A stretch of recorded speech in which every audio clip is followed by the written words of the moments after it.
tal? ¿Cómo estamos? Buenas tardes, feliz día a todos. ¿Qué está pasando para vos con la inflación?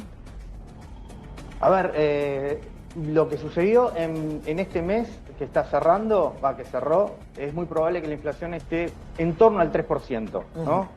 Incluso, como bien marcaban algunas consultoras, está dando por debajo del 3%. Por lo tanto, recordemos que en marzo dio 3,7 y ahora estaría dando en abril 3%. Por lo tanto, el proceso de desinflación continúa en la economía, pero estructuralmente es muy simple. El Banco Central dejó de emitir. En consecuencia, por eso es que baja la inflación en la economía, porque ahora el Banco Central, de hecho la moneda flota en Argentina por primera vez en la historia, porque se sacó el lastre del déficit fiscal. En consecuencia, ahora el Banco Central deja de emitir y como no inyecta más pesos en la economía, no le tiene miedo a que se le escape el dólar y por lo tanto lo deja flotar y de hecho no se escapó. Y es muy, hay que marcar porque es muy elogioso, que es la primera vez en 200 años de historia que está flotando la moneda en Argentina.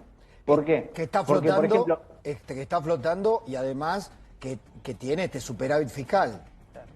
por supuesto, La es decir, la moneda combinación. puede... justamente la moneda puede flotar porque se sacó el lastre del déficit fiscal, porque antes estaba todo el tiempo el Banco Central emitiendo para financiar al Estado y todos esos pesos terminaban empujando el dólar. Como ahora las cuentas públicas están en equilibrio, el Banco Central ahora no emite más y por lo tanto el tipo de cambio no lo empuja a nadie porque no hay más pesos en la economía. Ahora, Entonces Ramiro, ahora flota la moneda. ayúdame a esto, porque esto es el juego de las percepciones, ¿no? Como el juego de los espejos. Ayer hablábamos con Daer, hablábamos con Eduardo Feynman en el pase, con Nacho, con Daer, con el representante de la CGT, el vocero de la CGT. Ya la gente está con la percepción que pierde poder adquisitivo, todo, sector público, sector privado, los aumentos no se detienen. Hoy tenemos un panorama de aumentos en mayo, de aumentos en los servicios. ¿Cómo se compatibiliza la inflación, es decir, aquella dispersión de precios relativos que hemos tenido en el último tiempo y la inflación esta que se va a terminar derrumbando en el pronóstico monetario por las razones monetarias? A ver, ya por suerte recuperamos el INDEC y de hace rato. De hecho, Alberto Fernández, aún con toda su tragedia en lo que fue su gobierno, no dibujó los números del INDEC.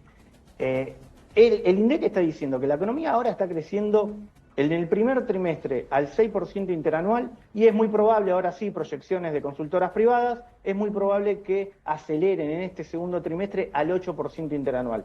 La macroeconomía está acelerando en su proceso de crecimiento económico por el simple hecho justamente que como baja la inflación, la gente recupera salario y el salario termina empujando el nivel de actividad. Obviamente falta un montón, lo que siente el argentino, si podemos decir, es que como hace 13 años que la Argentina está en estancamiento económico, 13 años, es una tragedia, una cicatriz. Los argentinos nosotros somos contemporáneos del proceso de recesión más largo que tuvo la historia argentina. Así como en el siglo pasado, a inicios del siglo pasado, Argentina tuvo quizás su mayor apogeo en lo que fue nivel de actividad y fuertes inversiones, nosotros fuimos contemporáneos de la mayor tragedia, al revés.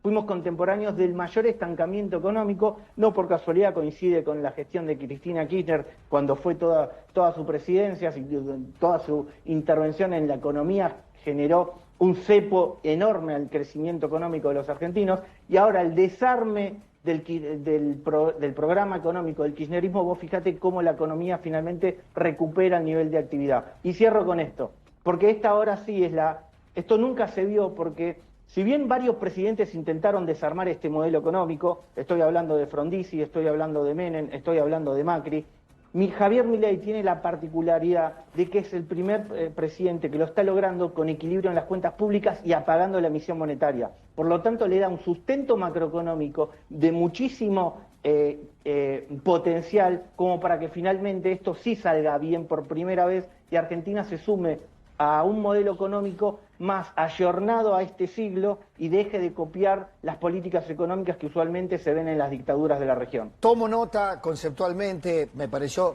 clarísimo, pero el gobierno, aún el ministro Luis Caputo, está preocupado y está siguiendo con mucha atención la escala de precios. Por ejemplo, te voy a citar ayer, porque hablé con todas las partes, los precios de la industria automotriz, ¿no? Si iban a convalidar un aumento, apareció Stellantis, Nacho, Sí. Lucía, apareció diciendo vamos a aumentar el 3,7%, 3,8%. Inmediatamente aparecieron otros terminales diciendo nosotros no.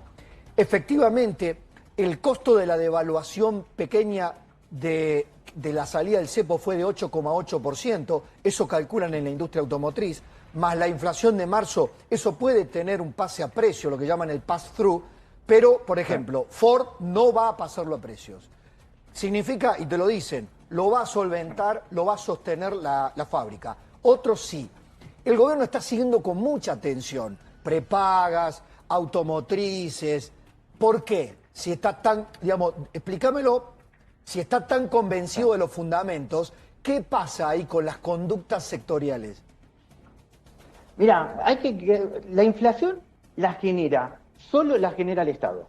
Nadie más genera inflación. El que genera inflación siempre es el responsable de la política monetaria, es decir, el Banco Central, que si emite va a generar proceso inflacionario porque finalmente destruye la unidad de cuenta de lo que los argentinos hacemos las compras. Es decir, para ir a comprar un auto, obviamente necesitamos pesos, pero si ese peso pierde valor, el precio del auto sube en lo que acaba de perder valor. Entonces, siempre la inflación es un fenómeno monetario que lo genera el Banco Central.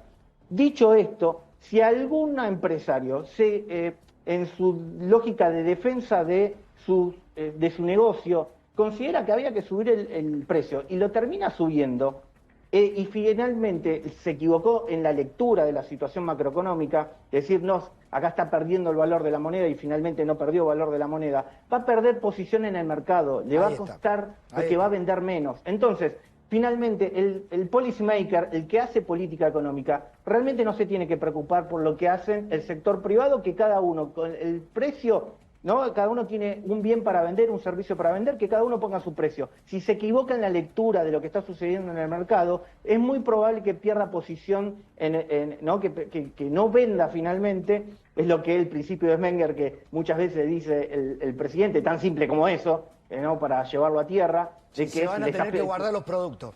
O sea, no los exactamente. van a Entonces, okay. Pero el punto es este. Ahora venimos de una historia donde siempre que había una devaluación o una liberación del mercado cambiario, había una pérdida del poder de compra. Quizás algún empresario se equivocó, porque se puede equivocar, 200 años de historia, tenemos 16 ceros le sumamos a la moneda argentina, e inmediatamente se va a dar cuenta de que esta vez es diferente, porque esta vez la moneda argentina está recuperando su poder de compra y por lo tanto, si termina subiendo el precio, va a vender menos. Eso es muy interesante, porque veo en algunos que están tratando de leer con cautela. Prefieren esperar, vamos a ver, absorbemos un mes para ver qué pasa. Bueno, eso ocurrió en los primeros días de la salida del cepo, cuando inmediatamente habían calculado sobre un dólar a 1.800, un dólar a 1.500, un dólar a 1.400 sobre la punta de la banda. Y el dólar no fue a 1.400, no fue a 1.500, se quedó, bajó incluso. Ayer o antes de ayer teníamos al dólar blue unos céntimos menos que al dólar oficial. Sí. Cosa rara, mucha gente no entendía. Sin brecha. ¿Cómo? Sí. Sin brecha. Sí. Dice, ¿qué está pasando? La gente empieza a ver que hay algo novedoso, pero tenemos prontuario encima, Ramiro. Tenemos estos 70 años o más de decadencia económica, donde el que pensaba mal acertaba, ¿no? Vos fíjate que en la historia argentina se le sumaron 13 ceros a la moneda. Claro. A la moneda. La emisión monetaria fue una tragedia en Argentina y el paso del kirchnerismo nos dejó como cicatriz en la moneda. Fíjense, agarren cualquier billete, va a tener 3 ceros más. Sí, pasamos claro. del 1 a 1 al 1000 a 1. Sí. Por decirlo, para resumir, esos 3 ceros es la cicatriz de otra vez prender la maquinita que nos dejó. Y por lo tanto Argentina ahora, si bien ya le sacamos 13 ceros, le falta sacar 3 ceros más por el paso del kirchnerismo.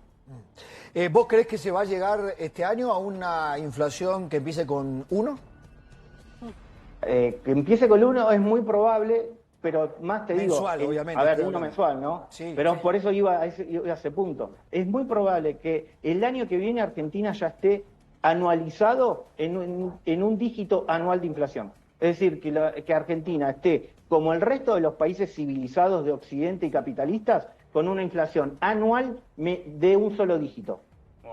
O sea, lo que parece algo imposible sueño. va a Sí. ser la consecuencia tan simple como haber equilibrado las cuentas públicas y apagar la maquinita, y el proceso inflacionario finalmente se desactiva. Muy probablemente para el año que viene estemos hablando de un dígito de inflación anual. Gracias, Ramiro. Abrazo muy grande. Gracias por atendernos un día como hoy. Feliz día para vos Por también. favor, saludos.